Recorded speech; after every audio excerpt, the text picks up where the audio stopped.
யோக ஞான சித்தர் ஓம் ஸ்ரீ ராஜயோக குருவே, உங்கள் நாமம் பாட பாட இன்பம் பொங்கி வருமே. யோக சக்தி என்பதே இறை சக்தி தான். யோக சக்தி நமக்குள்ளே இருக்க அதே இறை சக்தி தான். அதை நல்லா உணர ஆரம்பித்தாலே இறைவனை உணர்றதுக்கான வாய்ப்புகள் இருக்குது. அது நேரடியாக குருவுக்கு நல்ல அனுபவங்கள்லாம் இருக்குது. இந்த யோக சக்தி, அதாவது இந்த குண்டலி சக்தி முறையாக ஒரு குருக்கிட்டேருந்து நமக்கு பயிற்சி கற்று அது எழும்பாட்டினா, அது மூலம் எழும்பாமல் எந்த ஒரு ஞானமும் பெறவும் முடியாது. எந்த ஒரு தெய்வீக காட்சியோ தொடர்போ சித்தர்கள் தொடர்போ இறை தொடர்போ எதுவுமே பெற முடியாது. இந்த சக்தி தான் அதுக்கு எல்லாத்துக்கும் ஆதாரமாக இருக்குது.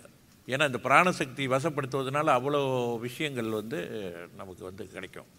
அது பொறுமையோடு இருந்து நம்ம வாழ்க்கையில் அதை பொறுமையோடு இருந்து பயன்படுத்தி கொண்டு வர வேண்டும். யோக ஞான சித்தர் ஓம் ஸ்ரீ ராஜயோக குருவே, உங்கள் நாமம் பாட பாட இன்பம் பொங்கி வருமே.